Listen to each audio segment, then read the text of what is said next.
is the Fade 5 Podcast with Brad Evans and Nate Lundy. Place your bet, you jackwagons! Brad the Big Noise Evans here, joined by the good sir Nathaniel Lundy. 'Tis indeed another edition of the Fade 5. We got another 2 scoops of Monday Night Football. Gonna hit the sweet tooth with some various player prop wagers here in a few minutes, but maybe you have an offering tied to one of the pair of matchups tonight, Lundy, or you got something on the diamond. Let's purchase a ticket and hop aboard the Honk Honk Plus Bus as we normally do here at the top of the Fade 5 Podcast. Your favorite wager this evening across the sports landscape, available at plus 100. Some people still don't know that's even money, or greater odds. What do you have for me, good sir? Let's go to the Pacific Northwest, shall we? And pour me a double shot, courtesy of the Starbucks folks, on this two-legger between the Mariners and the Stros. We will have Justin Verlander and Luis Castillo. Nice little pitching battle taking place there in Seattle this evening. And I'm going to do a little two-leg same-game parlay for you. Pretty simple.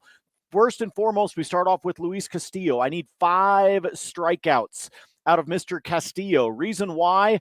He's had at least 5 Ks in 26 of 31 starts this season, including all 16 starts at home. Yep. He has had at least 5 Ks in every game. His standard line is at 5.5. I like the over there as well.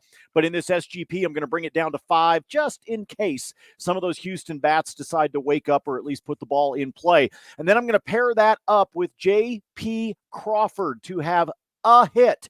That's all I need, Brad. 1 hit out of Crawford, 348 lifetime average against Verlander. And in 27 plate appearances, by the way, against Justin Verlander, of those 27, he's only struck out 4 times. So he's getting the ball in play. And like I said, nearly a 350 average lifetime against JV. So put all of that together at DraftKings, plus 120. Nice and simple two-leg. Luis Castillo, 5 or more Ks. J.P. Crawford to have a hit for the Mariners, plus 120. SGP, no boost. And by the way, there's a boost out there you could throw on there if you want, but it's plus 120 without the boost. Oh, very nice. And a little sneak preview. I have got another bet tied to Luis Castillo in bonus time. Yes, another baseball wager for yours truly. So stick around for that. We're going to stay on the left coast because it is indeed the best coast out there in these United States of America on this SGP. Normally, this is what I call the Kodai Senga. But we're going to apply it to the probable Cy Young winner in the National League, and Blake Snell. And what do I mean by that? Well, it's strikeouts and a walks, a couple of thresholds. You slap them together in SGP, and you let it ride. So give me Blake Snell, 8 or more Ks against the Giants, and Snell, 2 or more walks. So those two together, he reaches both of those thresholds, plus 125. Gets seduced by that juice at DraftKings Sportsbook. You look at Snell, a guy who has done this numerous times this season, 11 of 31 starts, as a matter of fact. So, not all that frequent, but also not all that impossible either. 11.19 K per 9 on the road this year with a 5.31 walks per 9 on the road as well. And you look at who he's going up against in the Giants. San Francisco, number 18 in strikeout percentage the last couple of weeks, but number 2, numero dos, in base on balls percentage in Major League Baseball. He has gone over once and under once on this prop. He went 11 strikeouts and 0 walks. Strangely, had pinpoint control in a start earlier this year against the G-men, but the other start, which is more typical of what Snell does, 8 strikeouts and 4 walks, and I think it's going to be more of the latter than the former. So to recap, Blake Snell. Ooh, that Snell. Oh, it's going to smell so good when that cash money rolls in my bank account, assuming this bad boy hits. On the SGP, Snell, 8 or more Ks. Snell, 2 or more walks against San Francisco, plus 125. at DraftKings Sportsbook. With those bets on the board, let's get after it on this Monday with another edition of the Fade 5. Number 5. All right, numero cinco here on the countdown today. We got to get some Kyron Williams love because he is the main man now that Cam Akers is in Minnesota and no longer in the picture. They're in SoCal. I'm going to take Kyron on an anytime touchdown prop, the best odds of business right now. Really the only book that I've seen that's a plus money, and it's even money. Plus 100 is at FanDuel for him to splash 6 with an anytime score. And I think he's going to do exactly that against the Cincinnati Bengals, who right now really slumping on the gridiron. Also defensively, as Cincinnati has given up 4.54 yards per carry, 139.0 total yards per game, 2 RBs on the young year, only 1 touchdown allowed to Plowshare so far. But you look at Kyron Williams, he played over 95% of snaps last week. And a guy that he doesn't lead the field because he gets it done across the board, whether it's a runner between the pipes, bouncing outside off tackle, or as a pass catcher. He usually accumulates the targets. He's got 12 in total on the season. He is number 2 among all running backs in total red zone touches with 12, and number 1 with 4 combined touchdowns this season. So he has got a nose for the end zone. And if the Rams are going to live anywhere inside the red zone, Kyron Williams has got to get his opportunities against that beatable Bengals front. So to recap, Kyron Williams, one of the surprise sensations of the sports gaming world. Give me him for an anytime TD plus 100 at FanDuel. Lundy, better follow. I like the plus odds on this one, like a guy that can find success and a team that is finding success when they get down inside the 20. I think they've had 6 trips inside the 20, the Rams have. And I think it's 5. I think 5 of them have gone for touchdowns, if I'm not mistaken. But Rams finding definite success down there. You get down close. Kyron Williams, I also like the idea that once you get down in there, it's not like Derrick Henry where you got to just bulldoze your way forward. They are willing to dump it to him and let him catch it and carry it in. So you got basically Swiss Army knife opportunity once you're down inside the red zone. Good, solid pick for an anytime touchdown. Nice start to the day, my friend. Woo! Woo! Sound the siren. Bet on some Kyron. Number 4. All right, numero cuatro here on the Fade 5 countdown. Some more bad rhymes. I'm fixing to fade Joe Mixon in one category and one category under.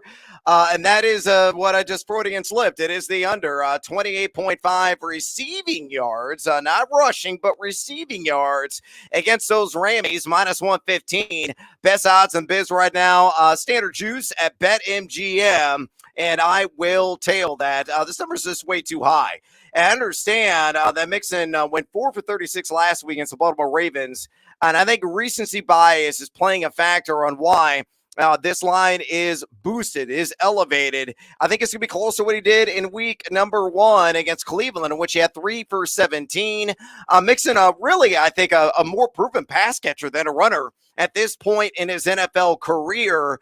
You look at the Rams in total, what they have allowed to the running back position out of the backfield as pass catchers against Seattle and San Francisco. And you might have heard of a couple of dudes that play for those teams, Kenneth Walker III and the CMC Football Factory, who is a de jour running back. CMC only had 19 receiving yards. And in total in those pair matchups, they allowed 8 catches for 36 to the running back position. I know the number 24 an EPA defense overall, but Mixon, despite him running 16 routes per game, I think it's in the low 20s. And it doesn't matter if it's Burrow, it's Browning. It makes no difference who is under center. I just don't see him getting there unless the Rams race out to a massive lead, and it's just dump off Central the entire game or most of the game for the Cincinnati Bengals. And I don't think it's going to be the case, and what should be a nip and tuck affair. So talibating all of the goods there. Give it Joe Mixon under 28.5 receiving yards against LAR minus 115 at BetMGM. Lundy, fair to follow. Let me give you the reason why you want to follow Brad on this one on the 28.5 yards. Brad, do you know what Joe Mixon's receptions number is set at? 4.5, I'm going to guess. 4.5. That's too high. Under 4.5 is juiced to -175, people. Wow. That is how much the odds makers believe that he is going to wind up on that under, that they are giving you almost -200 odds on that one. So if they think he's going to be at 3, maybe at 4 receptions, if that's what that number is leaning us, we're leaning into that number, folks. If that's going to wind up being the case, then I don't know how he gets to this 28.5. I think he's going to get to 20. I just don't think he's going to get to 29. Lean, and fall over and for Joe Mixon under receiving yards. Number 3. Numero Trace on the Fade 5 podcast today.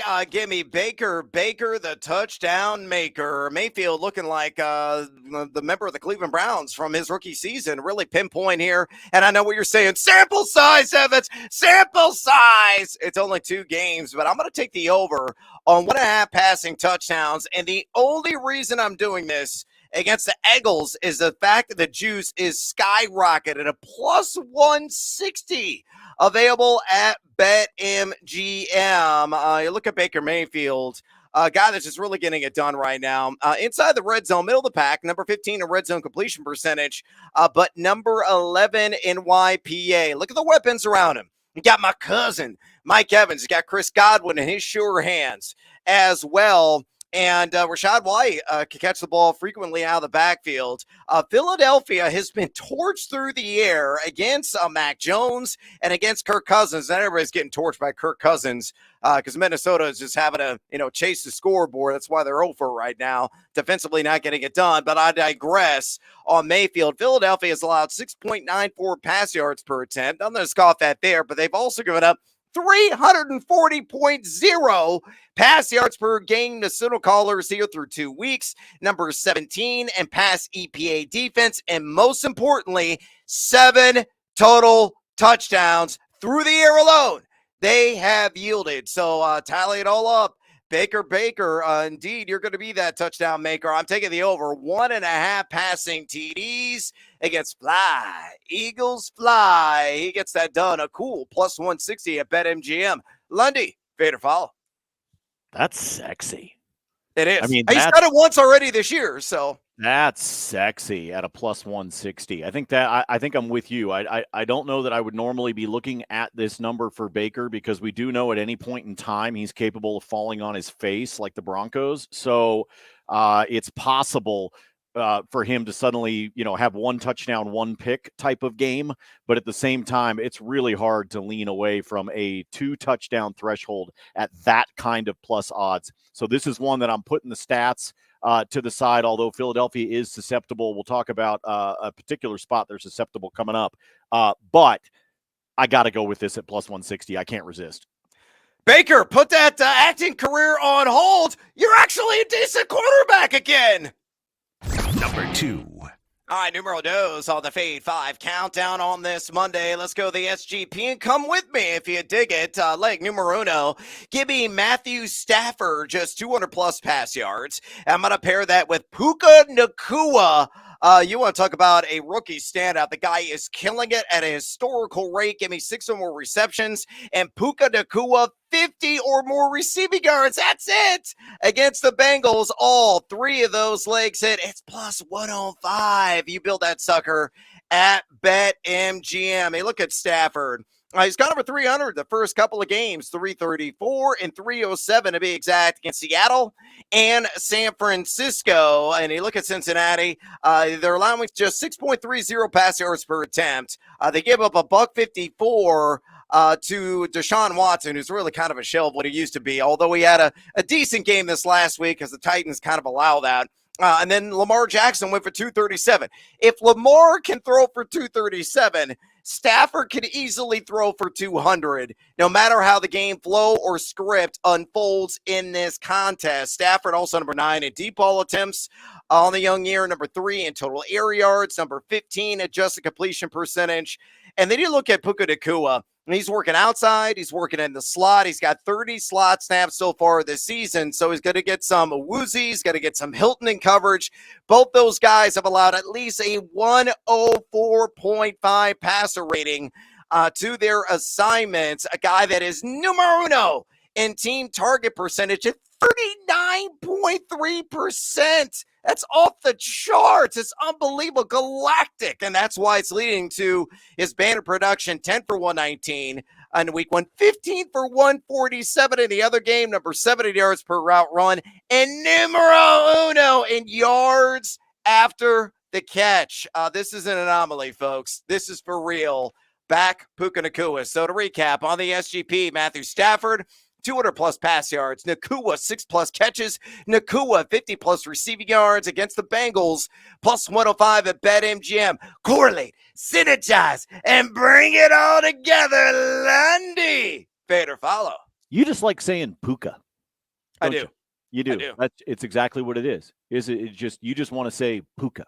It's just. I wish my name was Puka instead of really boring Brad. Yeah, but you could do that if you wanted to. I mean, that's the beauty these days, Brad. You can really just kind of go whatever direction you want. You could tell people to just start calling you, Puka. Just be like, hey, you go talk to your wife. Just say, hey, by the way, I'm now Puka, and I need you to accept that and be okay with it. I like this one. I'm not going to lie. As exciting as he has been, I do feel like at some point in time, I don't want to say the bubble's going to burst because I do think that he's a solid threat for them and he's found his way into this offense. But I think at some point he's going to have a down game. I feel like at some point he's going to look like a rook.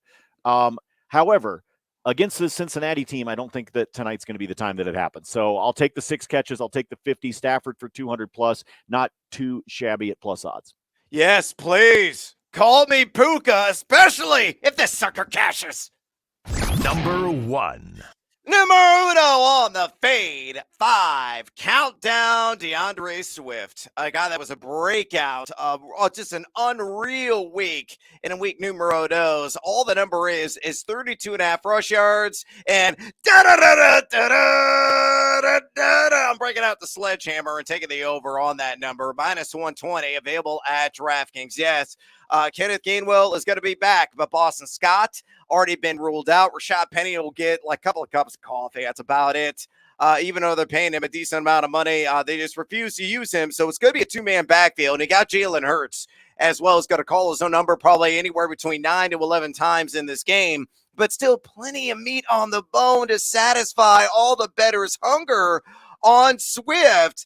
And to break this down at granular level, he is 3.28 yards after contact per attempt. That's RB13 through 2 weeks. He's forcing a missed tackle 31% of the time. Whole lot of shimmy, whole lot of shake, 9 total missed tackles. Now, in week numero uno, he only had 1 carry for 3 yards. And then last week, 28 for $175. So a very wide range of possibilities here for Swift. And the coaching staff has said, we're going to ride the hot hand. But I think he's more talented back than Gainwell. And really the more proven back. The truth is obviously somewhere in the middle of 3 yards and $175. I think it's around probably 12 carries for 55, 60 yards.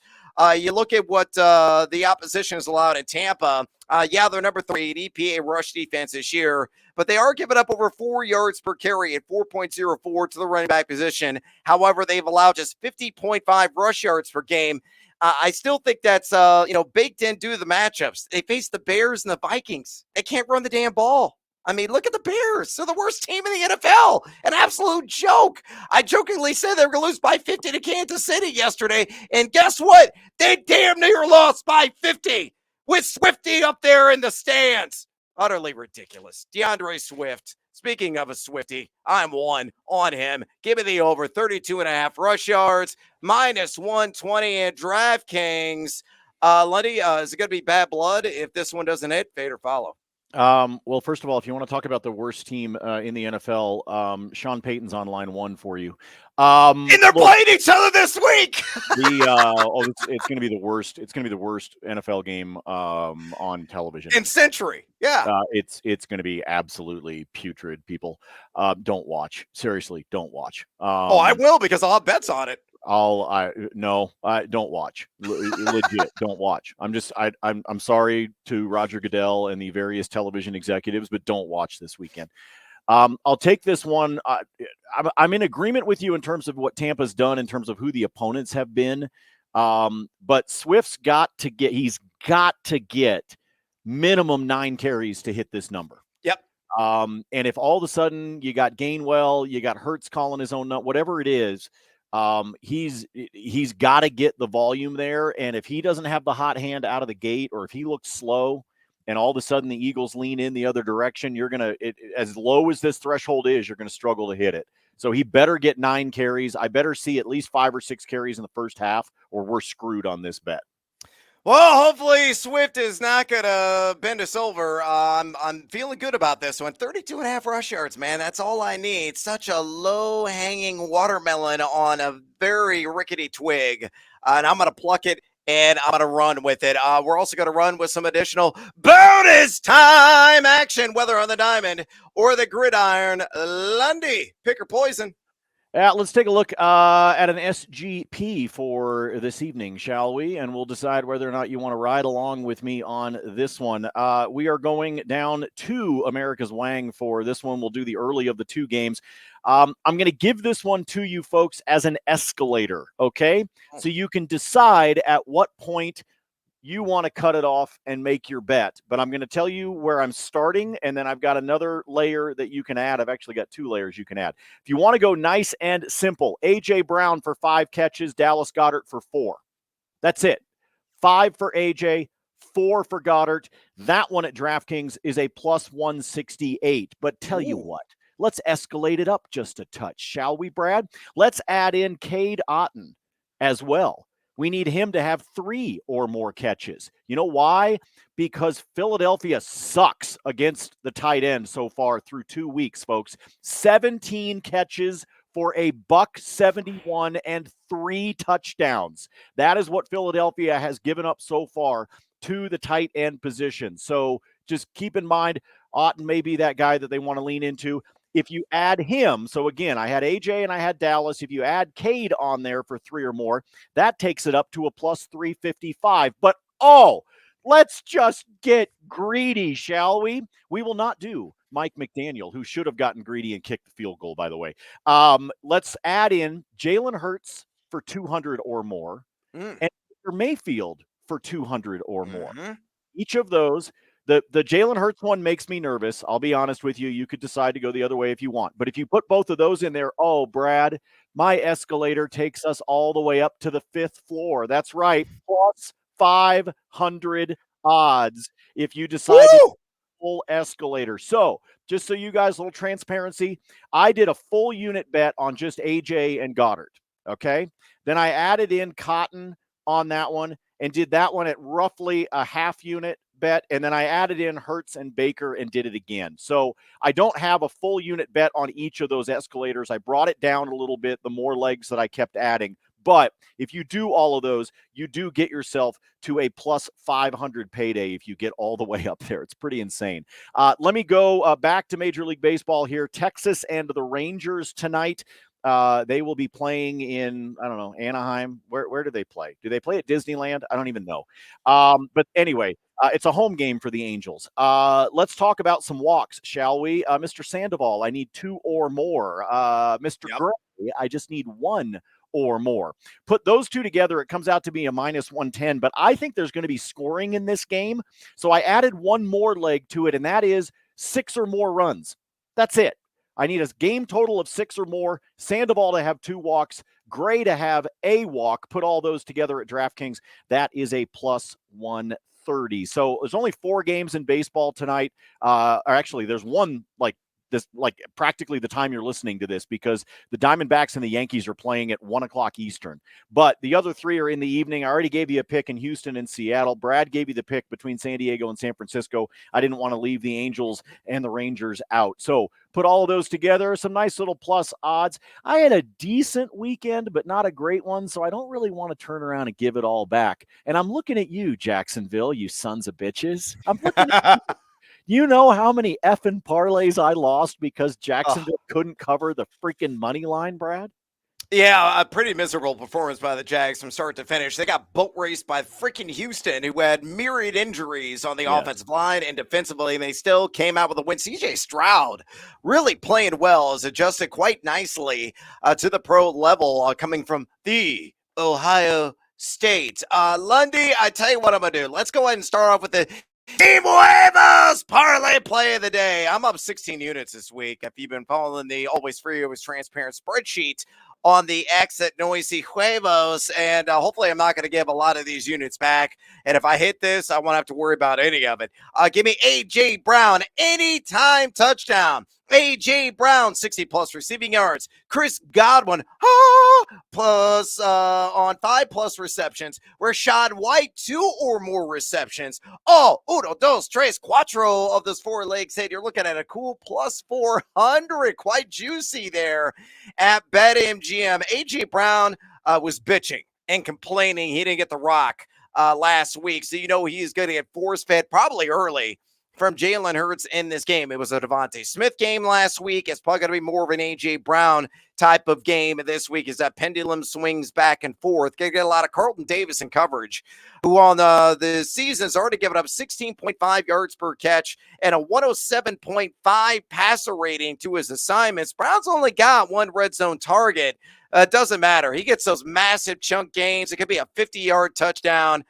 He has seen 30.8% of the team target percentage. So I think one of those catches will go for his score. And plus he's getting over 60 yards. He may get all that, or at least most of it, on one grab. He went 7 for 79 in one game this year and just 4 for 29 the other. But still, look at that ADOT. It is handsome. It is dreamy at 14.1 on the average depth of target. So he will get his shots. I agree with Lundy. It's probably 5 or more catches for getting down with Brown, and that will result in 60 or more yards. Speaking of 5 or more catches, that's what I need from Chris Godwin, who's going to get a lot of Goodrich in the slot, who was allowed for Philadelphia, a 147.5 passer rating to his assignments. Goodwin seeing a healthy 21.9% of the team target share, and he's gotten 5 catches in weeks 1 and 2. And then finally, cherry on top of Sunday, just 2 receptions from Rashad White. He has done this in the first 2 games of the season, going 2 and 5 receptions, running around 20.5 times per game. And Philadelphia has allowed a lot of action to the running back as a receiver, 18 combined receptions, as a matter of fact, for $107 in total yards through 2 weeks. So to recap, A.J. Brown, I just need a score. A.J. Brown, 60-plus yards. Chris Godwin, 5 or more catches. Rashad White, 2 or more catches, plus 400. Yeah, get some news by the juice, y'all. They're at BetMGM. All right, some other bonus time action. I told you Major League Baseball had another play. I'll give that to you now, and I'll go back to some rapid fire in the NFL. Luis Castillo, give me the over 17.5 outs. And then I'm going to do the same thing with Logan Webb. Over 17.5 outs. You put those 2 together in a 2-leg parlay, plus 167. And I made that at BetMGM. Logan Webb has done this in 7 of his last 8 games. A must-win situation for San Francisco. They have 0 margin for error if they have any shot of getting that last spot in the NL wildcard and stealing it from my Chicago Cubs. Meanwhile, Castillo, I honestly thought this number would be a heck of a lot higher, like 18.5. Honestly, I thought 19.5 was going to be on the table. Houston, just number 23 in total run score the last couple of weeks, playing 51 over 12 games. He's done this not once, but twice, going 7 innings in the 2 prior starts against the Stros. Lundy already mentioned Castillo, masterful at home, 2.52 home ERA. And he's also got a 2.61 ERA in his last 5. And he has gone over 17.5 outs and 11 of his last 12 starts. So again, Webb over 17.5 outs, Castillo over 17.5 outs. Very sexy, plus 167 juice there at BetMGM. All right, back to the NFL. How about a kicker prop? How about Brett Maher? We'll take the over 6.5 points against the Bengals, just minus 105. Available at BetMGM. He's gone 11 points and 12 points against the Niners and the Seahawks, 6 for 8 so far on field goal opportunities, and a perfect 5 for 5 on PATs. The Rams offense is humming right now. Number 10 in EPA offense overall. Cincinnati, number 22, however, in EPA defense have allowed 27 and 24 points. I think he boots a couple of field goals in this game and a couple extra points. And I'm no mathematician. That's 3, 6, 7, 8. I just need 7 to hit the over on this. 6.5 kicking points for Brett Maher. Elsewhere, A.J. Brown over 25.5. Longest reception on the yardage there at minus 114, available at FanDuel. He's yet to do this season. Longest catch he's had was against the Patriots, in which he had a 23-yarder, but he did this 16 times last year.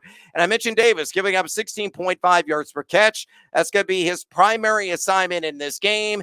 And Tampa has allowed quite a bit of yardage through the air, 7.60 pass yards per attempt. And you look at A.J. Brown, number 6 in unrealized air yards. A lot of those are going to be realized tonight. Kyron Williams over 3.5 catches at plus 110. Nobody again at the running back position has ran more routes than Kyron Williams, 61 in total through the first 2 weeks. Now, he's only got a 50% catch rate. But you look at Cincinnati, they gave a 4 for 21 to Nick Chubb and 3 for 12 last week to Baltimore running backs. He's going to be highly active, squirting out of the backfield as a receiver. It's not going to be the 2 target, 0 catch game against Seattle. It's going to be more the 10 for 6 kind of contest he had against the Niners again, in which he played 98.7% of the team snaps. And then finally, sticking with the Rams, Tutu Atwell. Maybe the best named duo at the wide receiver position in the NFL, Puka Nacua and Tutu Atwell. Tutu's got to take a bow. I'm going to take the over on 20.5 yards for the longest catch for him at minus 115. He's already done this twice. Came both times against Seattle. Number 10 in total air yards. He's already got 4 deep ball targets. It's beyond 25 yards. 13.4 average at the target. That's outstanding.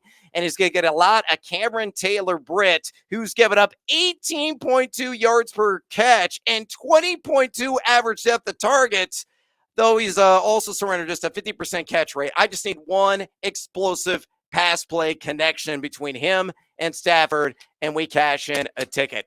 I'm out of bets. We are out of time. Do us a favor, would you kindly? If you enjoy this podcast, drop us a rating and a review at your convenience. Also, fade or follow us on the X or the Twitter. Nate Lundy, his handle and all his free spreadsheet picks there. At Noisy Huevos is mine.